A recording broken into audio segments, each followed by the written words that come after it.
أعوذ بالله من الشيطان الرجيم. بسم الله الرحمن الرحيم. الحمد للہ رب العالمین والصلاة والسلام علی نبینا محمد وعلی آلہ وصحبہ اجمعین، اما بعد۔ آج ہم ہیں سورۃ الانعام کے ساتھ آیت نمبر 130 کے ساتھ 130۔ اللہ تعالیٰ فرماتے ہیں، اور اس آیت میں تذکرہ ہو رہا ہے روز قیامت کا۔ قیامت کے دن اللہ تعالیٰ کلام فرمائیں گے جنوں اور انسانوں سے، اس کلام کا تذکرہ ہے۔ یا معاشر الجن والانس، اے جنوں اور انسانوں کی جماعت۔ معاشر کا معنی کیا ہے؟ جماعت۔ الم یأتکم رسل منکم، حمزہ استفہام کے لیے ہے کیا؟ لم یأتی نہیں آئے، کم تمہارے پاس، رسل کئی رسول، منکم تم میں سے، یقصون جو بیان کرتے تھے، علیکم تم پہ تمہارے سامنے، آیاتی میری آیتیں، وینذرون اور جو ڈراتے تھے، کم تمہیں، لقاء ملاقات سے، یومکم ھذا تمہارے اس دن کی، جو تمہیں تمہارے اس دن کی ملاقات سے ڈراتے تھے۔ قالو وہ کہیں گے، کون؟ جن اور انسان، شہیدنا ہم گواہی دے رہے ہیں، علی انفسنا اپنے نفسوں کے خلاف، اپنے خلاف، وغرتہم الحیات دنیا اور ان کو غرت دھوکے میں مبتلا کیے رکھا، ہم ان کو الحیات دنیا دنیاوی زندگی میں، وشہدوا اور وہ شہادت دیں گے، علی انفسہم اپنے نفسوں کے خلاف، اپنے خلاف، انہم کانوا کافرین کہ بے شک وہ تھے کفر کرنے والے۔ اللہ رب العزت نے اس آیت میں مخاطب کیا جنوں کو اور انسانوں کو، اور ان سے پوچھا ہے کہ کیا تمہارے پاس میرے رسول آئے تھے یا نہیں آئے تھے، جو تمہارے سامنے میرا کلام پڑھتے رہے، میرا قرآن پڑھتے رہے، اور تمہیں آخرت کے دن کی ملاقات سے ڈراتے رہے کہ تم نے ایک دن اللہ کے سامنے پیش ہونا ہے، تیاری کر لو، ایمان لے آؤ تو انجام اچھا ہوگا، ورنہ اللہ کو کیا جواب دو گے۔ تو انبیاء کرام علیہ الصلوۃ والسلام جنوں اور انسانوں دونوں کو آخرت سے ڈراتے رہے، اور اللہ کا کلام ان کے سامنے پڑھتے رہے۔ اب یہاں پہ سوال اٹھے گا کہ کیا جنوں میں سے بھی رسول آتے رہے؟ تو اس معاملے میں راجح قول یہ ہے کہ رسول جتنے بھی آئے ہیں وہ انسانوں میں سے آئے ہیں، لیکن جو رسول انسانوں میں سے آیا وہ جنوں کے لیے بھی تھا، خصوصاً ہمارے نبی علیہ الصلوۃ والسلام۔ البتہ جنوں کے پاس علماء آتے رہے۔ وہ علماء کون ہوتے تھے؟ جن علماء ایمان لاتے، انبیاء کرام علیہ الصلوۃ والسلام سے کلام سنتے، اور پھر اپنی قوم کو وارننگ دیتے، خبردار کرتے، انہیں اللہ کا کلام سکھاتے۔ آپ اس معاملے میں سورہ احقاف کی آیت نمبر 29 سے لے کر 32 تک کا مطالعہ کریں کہ نبی علیہ الصلوۃ والسلام ایک جگہ اللہ کا کلام پڑھ رہے تھے تو جن پہنچ گئے، تو انہوں نے بھی نبی علیہ الصلوۃ والسلام سے اللہ کا کلام سنا، اور ان میں سے کئی لوگ فوری طور پہ ایمان لے آئے، مسلمان ہو گئے، اور پھر واپس دوسرے جنوں کی طرف گئے، منذرین بن کر، وارننگ دینے والے بن کر، علماء بن کر۔ تو یہی یہاں پہ مراد ہے، ورنہ جنوں میں سے کوئی نبی یا رسول نہیں آیا۔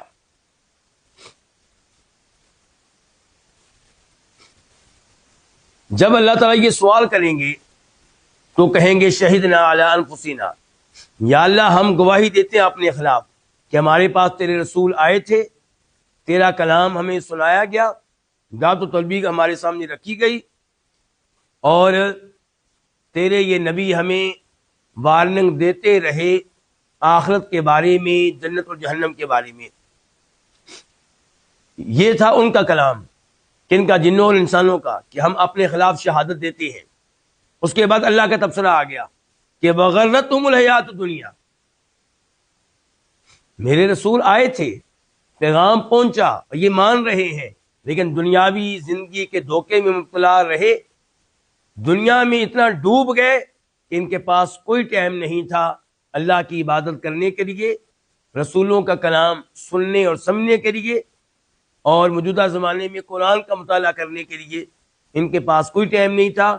انہوں نے آخرت کی تیاری پہ کوئی توجہ نہیں دی، اور آج یہ بھی شہادت دے رہے ہیں کہ رسول آئے تھے لیکن ہم نے کفر کیا. آخرت کا عقیدہ ہمارے سامنے رکھا گیا، ہم نے اس کا بھی انکار کیا.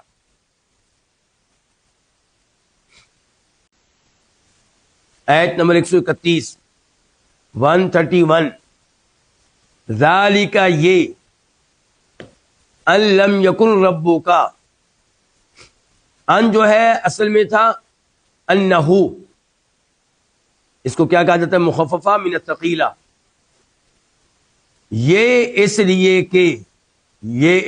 کہ بات یہ ہے، یعنی کہ انہو کی ہو ضمیر جو ہوگی ضمیر شان ہوگی. یہ اس لیے کہ بات یہ کیا؟ یہ رسولوں کو بھیجنا، یعنی کہ ہم رسول کیوں بھیجتے رہے؟ یہ اس لیے کہ بے شک بات یہ ہے کہ لم یکن ربک، نہیں ہے تیرا رب، مہلکا، ہلاک کرنے والا، القریٰ، بستیوں کو. القریٰ جمع ہے کس کی؟ قریۃ کی. نہیں ہے تیرا رب ہلاک کرنے والا بستیوں کو، بظلم، کسی ظلم کے ساتھ. وَأَهْلُهَا، جب کہ وہ حالیہ ہے، جب کہ حالانکہ اہلوہا، ان بستیوں کے باشندے، وہ بستیوں والے، غافلون، بے خبر ہوں. اس آیت میں اللہ نے وعدے کیا کہ ہم نے رسول کیوں بھیجے، ہم نے نبی کیوں بھیجے. اللہ تعالی نے فرمایا کہ ہمارا یہ نظام ہے کہ ہم غفلت میں کسی کو پکڑتے نہیں ہیں. پہلے وارننگ، پہلے تبلیغ ہوتی ہے، دعوت دی جاتی ہے. اللہ فرماتے ہیں دوسرے مقام پہ وَمَا كُنَّا مُعَذِّبِينَ حَتَّى نَبْعَثَ رَسُولًا، ہم کسی قوم پہ عذاب نہیں بھیجتے جب تک کہ اس قوم کی طرف اپنا کوئی نہ کوئی رسول نہ بھیج دیں. تو یہی سسٹم تھا ہمارا کہ ہم نے کسی بھی بستی کو ہلاک نہیں کیا ان کے کسی ظلم کی وجہ سے. ظلم سے مراد ہے بستی والوں کا ظلم، یعنی کہ ان کے گناہ. تیرا رب بستیوں کو، شہروں کو ہلاک کرنے والا نہیں ہے ان کے ظلم کی وجہ سے، ان کے گناہوں کی وجہ سے، جب کہ وہ غافل ہوں، ان کے پاس اللہ کا پیغام نہ پہنچاؤ، جب کہ وہ غافل ہوں، ان کے پاس آسمانی کتاب نہ آئی ہو، جب کہ وہ غافل ہوں، ان کے پاس نبی یا نبیوں کے نمائندے علماء نہ آئے ہوں. اس سے پتا چلا کہ اللہ تعالیٰ کس قدر مہربان ہے، کس قدر اللہ تعالیٰ اپنے بندوں کے ساتھ احسان کرنے والا ہے.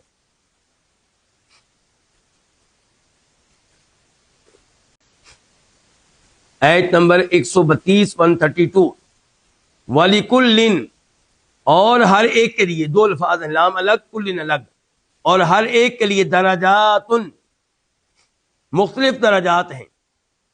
تنوین کو میں ہم کیا کریں گے؟ مختلف، ان کے کئی ایک درجات، اور ہر ایک کے لیے مختلف درجات ہیں. مما عملو، ان اعمال کی وجہ سے جو انہوں نے کیے. وما ربک، اور نہیں ہے تیرا رب، بغافلن، تیرا رب ہرگز غافل نہیں ہے. ہرگز، یہ کس کا معنی کیا ہم نے؟ با کا، کیونکہ با زائدہ ہے، تاکید کا معنی دے رہی ہے. تاکید کس کی؟ ماں کی. ماں کا معنی نہیں ہے، با نے اس معنی کی تاکید کر دی، ہرگز نہیں ہے. اور تیرا رب ہرگز غافل نہیں ہے عما یعملون، ان اعمال سے جو یہ کر رہے ہیں. اس آیت میں اللہ نے بتا دیا وَلِكُلٍّ، ہر ایک کے لیے مختلف درجات ہیں، یعنی کہ جو بھی عمل کرنے والا ہے، خیر کا عمل ہو یا شر کا، عمل کرنے والا جن ہو یا انسان، اچھا ہو یا برا، ہر ایک کو درجات ملیں گے، جزا ملے گی، سزا ملے گی، مما عملو، اس کے اعمال کی وجہ سے. اچھے اعمال ہیں اچھا بدلہ ملے گا، اچھا انجام ہوگا، جنت ملے گی. برے اعمال ہیں کیا ہوگا؟ سزا ملے گی، جہنم میں جائے گا. اور جنت والوں کے بھی پھر درجات آپس میں مختلف ہیں. سب جنت والوں کا درجہ ایک نہیں ہے اور جہنم والوں کے بھی درجات ایک جیسے نہیں ہیں. اور تیرا رب، تنبیہ آ گئی، وارننگ آ گئی، ان کے اعمال سے بے خبر ہرگز نہیں ہے. وَرَبُّكَ الْغَنِيُّ ذُو الرَّحْمَةِ، آیت نمبر 133 133. وَرَبُّكَ، اور تیرا رب ہی، الغنی، بڑا بے نیاز ہے، بڑا بے پرواہ ہے، ذو الرحمتی، رحمت والا ہے، ان کے کامل رحمت والا ہے. ان یشا، ان اگر، یشا وہ چاہے، یذہب لے جائے، کم تم کو، ویستخلف اور جانشین بنا دے، من بعدکم تمہارے بعد، ما یشاء جن کو وہ چاہے، کما جس طرح، انشا اس نے پیدا کیا، کم تمہیں، من ذریت قوم آخرین ایک اور قوم کی اولاد میں سے، ذریہ اولاد، قوم قوم لوگ، آخرین اور. اس آیت کی تفسیر کیا ہے؟ ایک تو اللہ نے بیان کیا کہ تیرا رب ہی بے پرواہ کامل رحمت والا ہے، یعنی کہ اللہ تعالیٰ کے علاوہ کوئی نہیں ہے جو دوسروں سے مستغنی، بے نیاز اور بے پرواہ ہو. ہر ایک دوسروں کا محتاج ہے. وہ جو کسی کا محتاج نہیں، جس کو کسی کی ضرورت نہیں، وہ ایک اللہ ہے. یعنی کہ اللہ نے نبی بھیجے، رسول بھیجے، کتابیں نازل کی، اس لیے نہیں کہ اللہ کو بندوں کی عبادت کی ضرورت ہے، اللہ کو بندوں کی توحید کی ضرورت ہے، اللہ لوگوں کا محتاج ہے. نہیں نہیں نہیں، اللہ سب سے مستغنی، بے نیاز. پھر رسول کیوں بھیجے؟ ذو الرحمت، یہ اس کی رحمت ہے، یہ اس کا احسان ہے. اللہ تعالیٰ چاہتا ہے کہ اس کے بندے عذاب سے بچ جائیں. اللہ تعالیٰ چاہتا ہے کہ اس کے بندے جنت میں جانے والے بن جائیں. تو اس لیے اللہ تعالیٰ نے نبی اور رسول بھیجے. اور یہاں پہ اللہ کی رحمت کا تذکرہ آیا ہے تو مسلم شریف کی حدیث ہے جس میں فرماتے ہیں نبی علیہ السلام، اللہ تعالیٰ کی 100 رحمتیں ہیں. کتنی؟ ان میں سے صرف ایک رحمت اللہ نے دنیا میں بھیجی ہے، جنوں کی طرف، انسانوں کی طرف، جانوروں کی طرف، پرندوں کی طرف اللہ نے ایک رحمت بھیجی ہے. اس ایک رحمت کی وجہ سے ہم دیکھتے ہیں کہ ماں اپنے بچوں پہ مہربان ہو جاتی ہے، والد اپنے بچوں پہ مہربان ہو جاتا ہے، بچے بڑھاپے میں اپنے والدین پہ مہربان ہو جاتے ہیں، جانور وہ ابھی اپنے بچوں پہ مہربان ہوتے ہیں. تو جو رحمت کے آثار ہم دنیا میں دیکھ رہے ہیں، جو ہمیں رحمت نظر آتی ہے، ایک انسان دوسرے انسان پہ رحم کرتا ہے، اور جانور ایک دوسرے کے اوپر رحم کرتے ہیں، پرندے ایک دوسرے کے اوپر رحم کرتے ہیں، تو یہ اس ایک رحمت کا نتیجہ ہے جو اللہ نے بھیج دی ہے. اور 99 رحمتیں اللہ نے اپنے پاس محفوظ رکھی ہیں، وہ انشاءاللہ روز قیامت ان کی وجہ سے فائدہ ہوگا کن کو؟ اہل اسلام کو، اہل ایمان کو. اللہ تعالی ہمیں ان میں سے بنائے جن کے اوپر اللہ کی رحمت نازل ہوگی اور جو اللہ کے عذاب کے بغیر حساب کتاب کے جنت میں جائیں گے.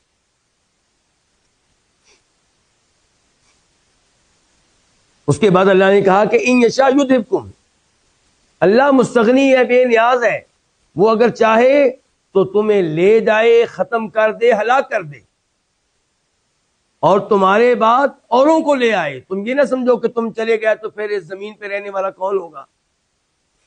وہ چاہے تو تمہیں ختم کر دے اور تمہارے بعد اوروں کو لے آئے. اور کون ہوں گے؟ جن کو وہ چاہے گا.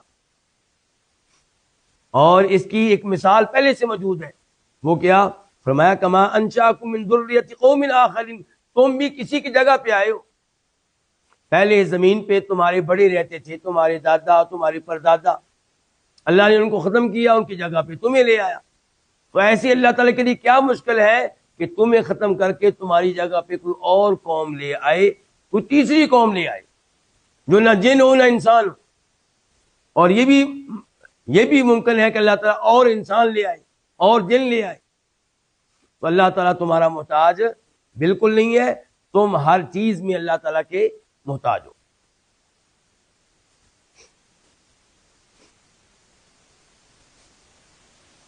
آیت نمبر 134 134 انا بے شک ما توعدون وہ چیز جس کا تم وعدہ دیے جاتے ہو لآتن البتہ آنے والی ہے. لام کا معنی کیا؟ البتہ، یقیناً. آتن آنے والی، عطا یاتی سے. وما انتم بمعجزین اور تم ہرگز نہیں ہو. ما نافیہ ہے، کیا میں نے اس کا نہیں، اور معجزین کی با زیادہ ہے توکید کے لیے. تاکید کس کی؟ ما کے معنی کی پختگی اور تاکید، کہ تم ہرگز نہیں ہو معجزین، عاجز کر دینے والے، بے بس کر دینے والے. اس آیت کی تفسیر کیا ہے کہ جس عذاب کی تمہیں وارننگ دی جاتی ہے وہ آنے والا ہے، اور جس قیامت کی تمہیں وارننگ دی جاتی ہے وہ بھی آنے والی ہے. انا کوئی شک و شبہ نہیں ہے. انا کا معنی بھی کوئی شک و شبہ نہیں. لآتن کے لام کا معنی بھی یہ ہے کہ وہ یقیناً آنے والی ہے. اور جب اللہ کا عذاب آئے گا، قیامت آئے گی، تو تم بھاگ نہیں سکو گے، اللہ کو بے بس نہیں کر سکو گے. ایسا نہیں ہوگا کہ تم اللہ کے عذاب سے بچ جاؤ. تو اللہ تعالیٰ یہ بار بار وارننگ دے رہے ہیں، اور اللہ کا وارننگ دینا بھی اللہ کی ہم پہ کیا ہے؟ مہربانی ہے، رحمت ہے. یہ بھی اس کا احسان ہے.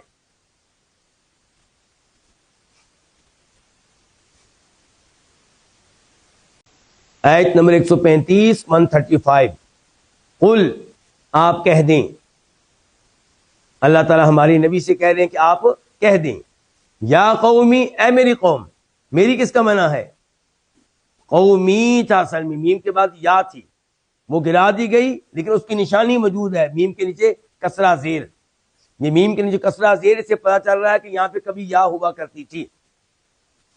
تو قل یا قومی، آپ کہہ دیں یا قومی، اے میری قوم، اعملوا، تم عمل کرو، علی مکانتکم، اپنی جگہ پہ. مکانہ کا معنی آپ کیا کریں گے؟ جگہ، مقام، حالت. یعنی کہ تم عمل کرو اپنی مقام پہ، اپنی جگہ پہ، اپنی حالت پہ. انی، بے شک میں. ان کا معنی بے شک، یا کا معنی کیا؟ میں. عاملون، عمل کرنے والا ہوں. فسوف، پس ان قریب. تعلمون، تم جان لو گے. من، وہ کون ہے؟ من، وہ کون ہے؟ تکون، ہوگا، لہو، جس کے لیے، عاقبہ، اچھا انجام، الداری، آخرت کا، آخرت میں، اس گھر میں. انہو، بے شک بات یہ ہے، یہ ہو ضمیر شان ہے. بے شک بات یہ ہے، حقیقت یہ ہے کہ لا یفلح، فلاح نہیں پائیں گے، الظالمون، ظالم لوگ. اس آیت کی تفسیر کیا ہے؟ پہلے نمبر پہ تو یہ کہ اللہ تعالیٰ نے ہماری نبی سے کہا علیہ السلام کہ آپ ان کو یہ پیغام دے دیں.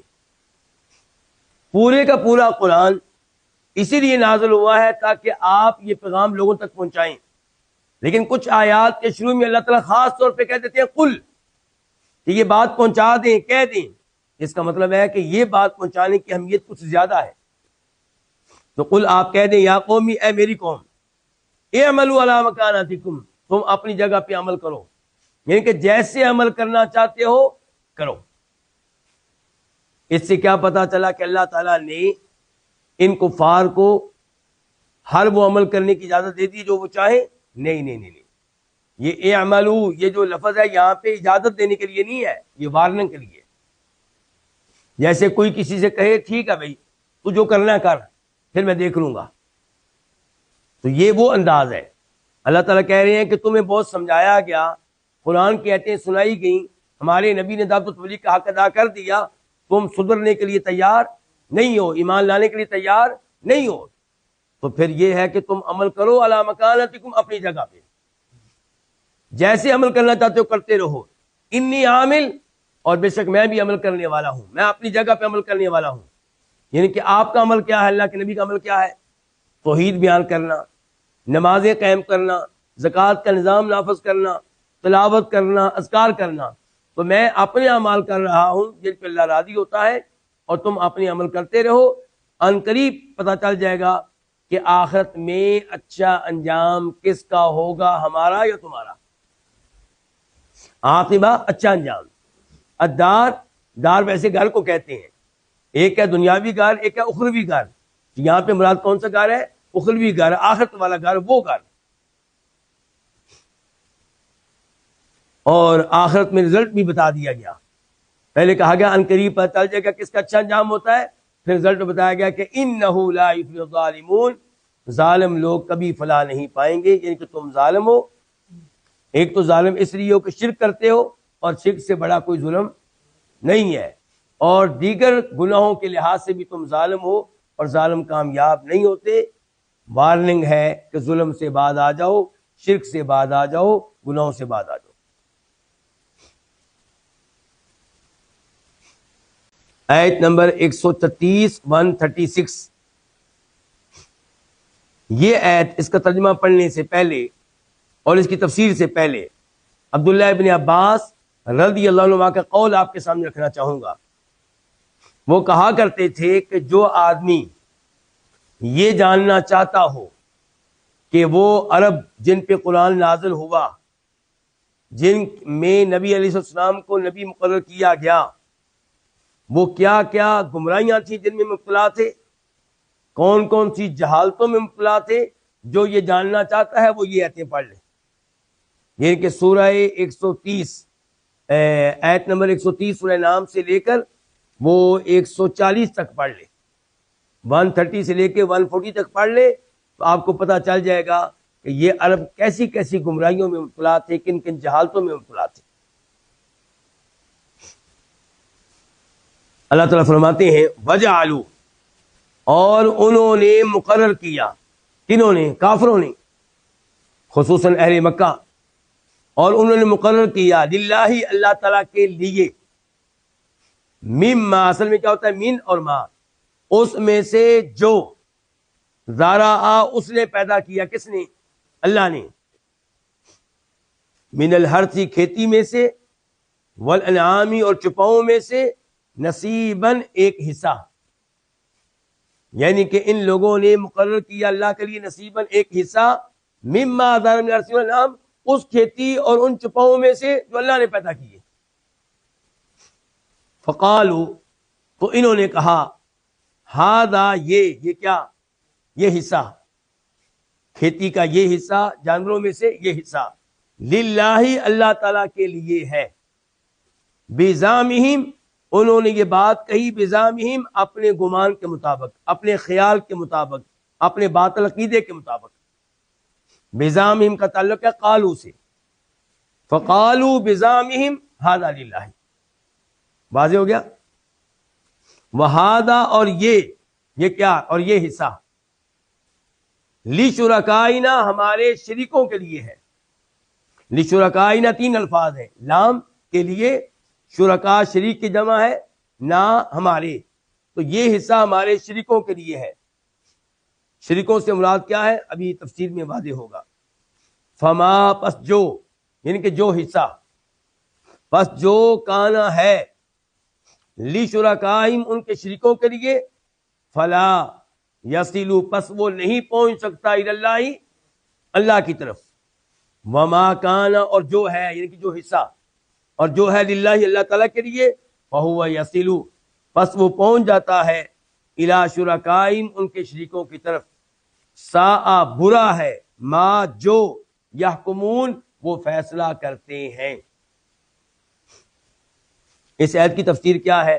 یہ اللہ نے ان کی پہلی بہت بڑی گمراہی، پہلی بہت بڑی جہالت واضح کی ہے۔ کھیتی ساری کی ساری پیدا کرنے والا کون؟ جانور سارے کے سارے پیدا کرنے والا کون؟ اللہ تعالیٰ۔ لیکن یہ ظالم کیا کرتے تھے؟ کہتے تھے کہ جانوروں میں سے یہ والے جانور اللہ تعالیٰ کے لیے ہیں، اور یہ والے جانور ہمارے بتوں کے لیے ہیں، ہمارے معبودوں کے لیے ہیں، اور بتوں کے دائیں بائیں بیٹھے مجاوروں اور کہنوں کے لیے۔ جبکہ ہر جانور کا خالق کون؟ کھیتی ساری کی ساری پیدا کرنے والا کون؟ اللہ تعالیٰ۔ تو انہوں نے اللہ کی مخلوق کو اللہ کا شریک بنا دیا جانوروں میں۔ انہوں نے اللہ کی مخلوق کو شریک بنا دیا اللہ کی دی ہوئی کھیتی میں، تو یہ بہت بڑا شرک ہے، بہت بڑا ظلم ہے، بہت بڑا گناہ ہے۔ اور دوسرا گناہ یہ کیا، دوسری بیوقوفی یہ کی کہ یہ حصہ ہو گیا اللہ تعالیٰ کے لیے، یعنی کہ یہ جانور اللہ تعالیٰ کے لیے ہیں۔ کیا مطلب اس کا اللہ تعالیٰ کے لیے ہے؟ کہ ان جانوروں کے ذریعے خدمت کی جائے گی مسکینوں کی، رشتہ داروں کی اور مہمانوں کی، اس قسم کے لوگوں کی، کیونکہ یہ اللہ تعالیٰ کے لیے جانور ہیں اور اللہ تعالیٰ مسکینوں کے خیال رکھنے کا حکم دیتا ہے، رشتہ داروں کا خیال رکھنے کا حکم دیتا ہے، مہمانوں کا خیال رکھنے کا حکم دیتا ہے۔ اس لیے ان کا دودھ، ان کا گوشت کن میں تقسیم ہوگا؟ مہمانوں میں، مسکینوں میں اور رشتہ داروں میں اور اس قسم کے لوگوں میں۔ اور یہ جانور جو ہمارے بتوں کے لیے ہیں اور بتوں کے دائیں بائیں بیٹھے مجاوروں کے لیے، کہنوں کے لیے ہیں، ان کا دودھ، ان کا گوشت ان مجاوروں کے لیے ہوگا۔ یہ گوشت کھائیں گے، یہ دودھ پیئیں گے اور یہ اس کا گھی استعمال کریں گے، یہ اس کا مکھن استعمال کریں گے۔ تقسیم ہو گئی۔ پہلے نمبر پہ تو یہ ظلم تھا کہ بتوں کو اللہ کے برابر کر دیا گیا۔ دوسری غلطی اور دوسرا بڑا گناہ یہ کیا گیا کہ اگر کبھی ان جانوروں میں کمی ہو گئی جو بتوں کے لیے تھے، مجاوروں کے لیے تھے، تو اللہ کی طرف کے لیے جو خاص کیے گئے ہوتے تھے جانور اور کھیتی، اس میں سے لیتے اور ادھر دے دیتے۔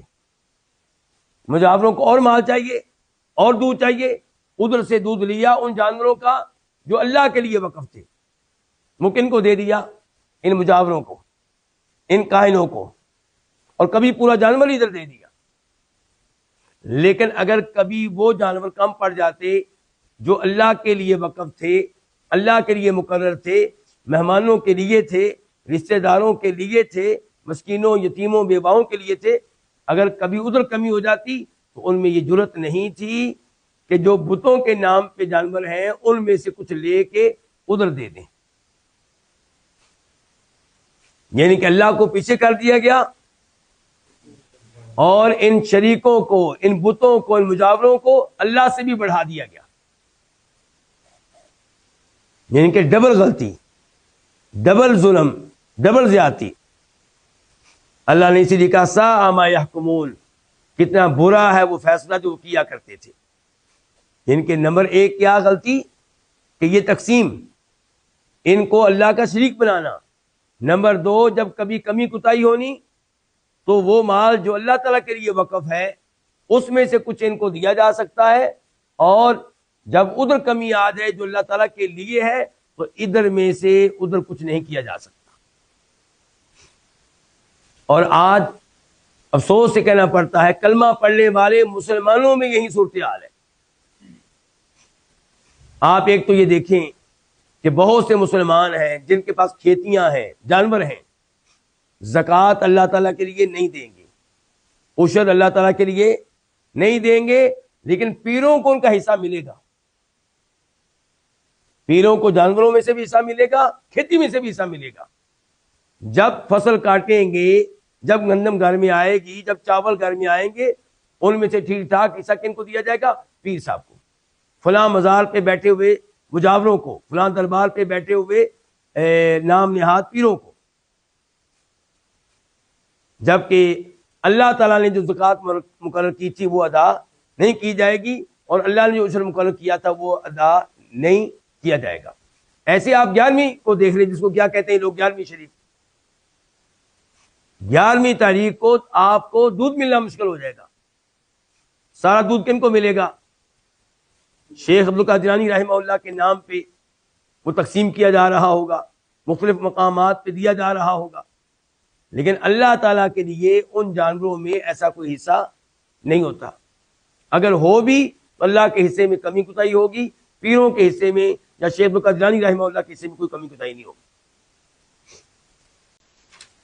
فرمایا اللہ تعالیٰ نے آیت نمبر 137 میں 137 میں، وَكَذَلِكَ، اور اسی طرح، زینا، مزین کر دیا، خوش نما بنا دیا، لِكَثِيرٍ مِّنَ الْمُشْرِكِينَ، بہت سے مشرکین کے لیے قتل اولادہم اپنی اولاد کو قتل کرنا مزین کس نے کر دیا، خوشنما کس نے بنا دیا، شرکاءہم ان کے شریکوں نے، لیردوہم تاکہ وہ ان کو ہلاک کریں، ولیلبسوا اور تاکہ وہ خلط ملط کر دیں، علیہم ان کے لیے، ان پہ، دینہم ان کے دین کو، ولو شاء اللہ اور اگر اللہ تعالیٰ چاہتا، ما نہ، فعلو وہ کرتے، ہو یہ کام، فا پس ذر چھوڑ دے، تو چھوڑ دے، ہم ان کو، بس آپ چھوڑ دیں ان کو، وما یفترون اور اس جھوٹ کو جو یہ گھڑتے ہیں، جو یہ باندھتے ہیں۔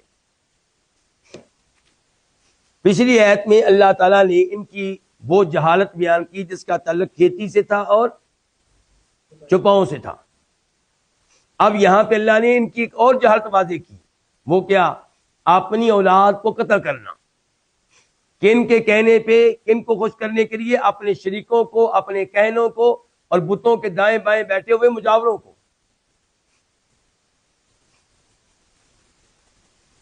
اگر آپ قرآن کریم کا مطالعہ کریں تو آپ کو پتا چلے گا کہ یہ اپنی اولاد کو کیوں قتل کرتے تھے۔ کبھی قتل کرتے تھے مفلسی کے ڈر سے، رزق کی کمی کے ڈر سے، خشیت املاق، اور کبھی قتل کرتے تھے کہ لڑکی پیدا ہوئی ہے، لینا کیا چاہتے تھے؟ بیٹا۔ اب بیٹی، یہ عیب کی بات ہے گھر میں بیٹی ہو، کل کو کہیں رشتہ کرنا پڑے گا، کوئی ہمارا داماد بنے گا، وہ ہمارے اوپر روب ڈالے گا، ہماری بیٹی پہ حکومت کرے گا، ہماری عزت کے لیے مسئلہ بنے گا، قتل کر دیتے تھے، زندہ درگور کر دیتے تھے۔ وَإِذَا الْمَوْءُودَةُ سُئِلَتْ، اور کبھی اپنے ان مجاوروں کو خوش کرنے کے لیے اپنے کسی نہ کسی بیٹے کو ذبح کر دیتے تھے۔ تو فرمایا وَكَذَلِكَ، اور اسی طرح کیوں کہا اللہ نے؟ یعنی کہ جس طرح انہوں نے وہ گمراہی، اس گمراہی کا ارتکاب کیا جس کا تعلق کھیتی اور چپاؤں سے تھا، اسی طرح زینا مزین کر دیا بہت سے مشرکین کے لیے اپنی اولاد کو قتل کرنا۔ کس نے؟ ان کے شریکوں نے، ان کے یعنی کہ بتوں کے دائیں بائیں بیٹھے مجاوروں نے، یا شریکوں میں داخل ہیں جن بھی، جن کے کہنے پہ شرک کیا کرتے تھے، وہ ان کے ذہنوں میں ایسی باتیں ڈالتے تھے، ایسے وسوسے ڈالتے تھے، اور ان کی باتوں میں آ کے اپنی اولاد کو قتل کر دیتے تھے۔ لیردوہم، شریک ان کے لیے اولاد کو قتل کرنا کیوں خوشنما بناتے تھے، کیوں مزین کرتے تھے؟ تاکہ ان کو برباد کریں، ان کو ہلاک کریں، دنیاوی طور پہ بھی ہلاکت، اولاد سے محروم ہونا، اور اخروی طور پہ بھی ہلاکت، روز قیامت پوچھا جائے گا کہ کیوں اپنی اولاد کو قتل کیا تھا۔ وَلِيَلْبِسُوا عَلَيْهِمْ دِينَهُمْ، اور ان کے شریک ان کے لیے اس چیز کو اس لیے بھی مزین کرتے تھے تاکہ ان کے دین کو ختم کر دیں، ان کے دین کو برباد کر کے رکھ دیں۔ اہل مکہ کس دین پہ تھے؟ ابراہیم علیہ السلام کے دین پہ۔ ابراہیم علیہ السلام کا دین بہت عمدہ دین تھا۔ اپنے شیطانوں کے کہنے پہ، شریکوں کے کہنے پہ، بتوں کے مجاوروں کے کہنے پہ انہوں نے دین میں ایسی چیزیں داخل کر دیں اور دین خلط ملط ہو گیا۔ اب پتہ ہی نہیں چلتا تھا ان کو کہ اللہ کی طرف سے کون سا دین ہے، ابراہیم علیہ السلام کون سا دین دے کر گئے تھے، اور جو دین ہمارے بڑوں نے تبدیل کر کے رکھ دیا وہ کون سا ہے۔ آخر میں اللہ نے کہا کہ ان کو اولاد کے قتل کرنے سے روکنا اللہ کے لیے کوئی مشکل نہیں تھا۔ ولو شاء اللہ تعالیٰ چاہتا تو یہ کبھی بھی اپنی اولاد کو قتل نہ کر پاتے۔ لیکن مسئلہ کیا ہے کہ اللہ نے انسانوں کو فرشتوں کی طرح نہیں بنایا، جنوں کو فرشتوں کی طرح نہیں بنایا۔ فرشتے کبھی بھی گناہ نہیں کرتے، 24 گھنٹے اللہ کی اطاعت کرتے ہیں، اللہ کا ذکر کرتے ہیں، اللہ کی عبادت بجا لاتے ہیں۔ انسانوں کی باری آئی، اللہ نے آزمائش کرنا چاہی، امتحان لینا چاہا، اس لیے اس کو ارادہ دیا، اختیار دیا، نیکی کرنے کا، برائی کرنے کا۔ تو اللہ تعالیٰ کے اسی دیے گئے اختیار اور ارادے اور قدرت کے مطابق یہ لوگ گناہ کرتے رہے۔ فَذَرْهُمْ وَمَا يَفْتَرُونَ، تو اس لیے اے اللہ کے نبی، آپ نے تبلیغ کر دی، سمجھا دیا، حق ادا کر دیا، اب آپ ان کو چھوڑ دیں اور ان کی تہمتوں کو بھی چھوڑ دیں، ان کے جھوٹ کو بھی چھوڑ دیں۔ جھوٹ کیا تھا؟ مثال کے طور پہ اولاد کو قتل کرنا اور نسبت کس کی طرف کر دینا؟ اللہ کی طرف، کہ اللہ کے کہنے پہ ہم نے ایسا کیا ہے، یہ اللہ کا دین ہے۔ تو اس کی نسبت جب آپ دین کی طرف کریں گے تو آپ اللہ پہ جھوٹ باندھ رہے ہیں۔ آیت نمبر 138 138، وقالو، اور انہوں نے کہا، ہادہ، یہ، انعام، یہ چوپائے، وحرث، اور کھیتی، ہجر، ممنوع ہے، ہجر ممنوع ہے، حرام ہے، لا، نہیں، یطعم، کھا سکتا، ہاں، اس کو، الا، مگر، من نشاء، وہ جس کو ہم چاہیں، بزعمہم، اپنے خیال کے مطابق۔ بزعمہم کا تعلق کس سے ہے؟ وہ قالو سے، کہ انہوں نے یہ بات کہی اپنے خیال کے مطابق، اپنے گمان کے مطابق، اپنے باطل عقیدے کے مطابق۔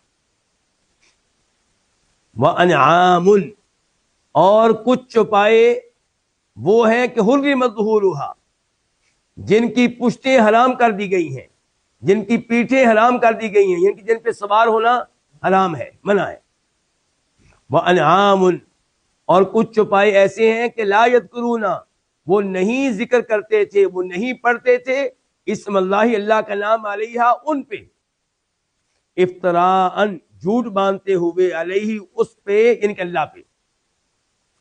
سیجزیہم، ان قریب جزا دے گا، ہم، ان کو، کون؟ وہ اللہ، ان قریب وہ جزا دے گا ان کو، بما کانوا یفترون، اس وجہ سے کہ وہ جھوٹ باندھا کرتے تھے۔ یہاں پہ ان کی اس آیت میں مزید 3 گمراہیوں کا اور جہالتوں کا تذکرہ ہوا ہے۔ 2 کا تذکرہ پہلے ہو چکا تھا اور 3 کا اس آیت میں ہوا ہے۔ تو جہالت نمبر 3 کیا ہے ان کی؟ کہ کچھ چوپائے اور کچھ کھیتی کہتے تھے یہ ممنوع ہے، یہ حرام ہے، اس کو کون کھائے گا؟ اس کو وہ کھائیں گے جس کے بارے میں ہم چاہیں گے۔ وہ کون ہوتے تھے؟ بتوں کے مجاور۔ وہ کون ہوتے تھے؟ کاہن۔ تو کہتے تھے کہ یہ چوپائے ان کے لیے خاص ہے، چند جانور ان کے لیے خاص ہے، اور چند کھیتیاں یا کھیتی کے چند حصے وہ بھی ان کے لیے خاص ہیں، کوئی کسی، باقی سب لوگوں کے لیے حرام ہے، وہ کوئی فائدہ نہیں اٹھا سکتے۔ اللہ تعالیٰ کہتے ہیں بزعمہم، اس کے پیچھے کوئی آسمانی تعلیمات نہیں تھیں، اس کے پیچھے کوئی ابراہیم علیہ السلام کی تعلیمات نہیں تھیں، یہ اپنا گمان، اپنا باطل عقیدہ، اپنے خیالات۔ اور کچھ جانور ایسے ہوتے تھے جن پہ سوار ہونا وہ حرام کر دیتے تھے۔ کیوں جی؟ یہ جانور بتوں کے نام پہ ہیں، مجاوروں کے نام پہ ہیں، اس لیے ہم ان پہ سواری نہیں کریں گے، ہم ان کے اوپر بوجھ نہیں لا دیں گے۔ وَأَنْعَامٌ، اور کچھ جانور ایسے ہوتے جن کے اوپر اللہ کا نام نہیں پڑھا جائے گا، جب ذبح کیے جائیں گے تو بت کا نام پڑھا جائے گا، بت کے نام پہ ذبح کیا جائے گا، اللہ کے نام پہ نہیں۔ اچھا، یہ کام کرتے تھے افتراء علیہ، اللہ کے اوپر جھوٹ باندھتے ہوئے کہ اللہ نے ہمیں اس کا حکم دیا ہے، یہ اللہ کا دین ہے۔ اللہ تعالیٰ کہتے ہیں سیجزیہم بما کانوا یفترون، اللہ تعالیٰ انہیں جزا دے گا، سزا دے گا اس جھوٹ کی جو اللہ پہ باندھتے تھے۔ اتنے بڑے جرائم کرتے، اس قدر شرک کرتے، اور اوپر سے اس کی نسبت کس کی طرف کر دیتے؟ اللہ تعالیٰ کی طرف۔ اس کی سزا ان کو مل کے رہے گی۔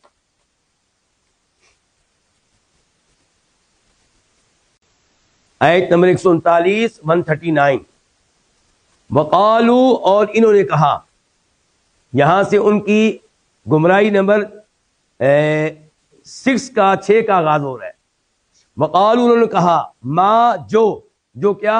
ان کی جو بچہ، ما، جو فی بطون ھذہ الانعام، ان چپاؤں کے پیٹوں میں ہے، خالصۃ، المخالص ہے، لذکورنا، ہم میں سے مذکر لوگوں کے لیے، مردوں کے لیے، وہ محرم، اور حرام کیا ہوا، علی ازواجنا، ہماری بیویوں پہ، ہماری عورتوں پہ، وَإِن يَكُن مَيْتَةً، اور اگر وہ ہوا مردار، فہم، تو وہ سب، فیہ، اس میں، شرکا، شریک ہوں گے، سیجزیہم، ان قریب وہ ان کو جزا دے گا. کون؟ اللہ.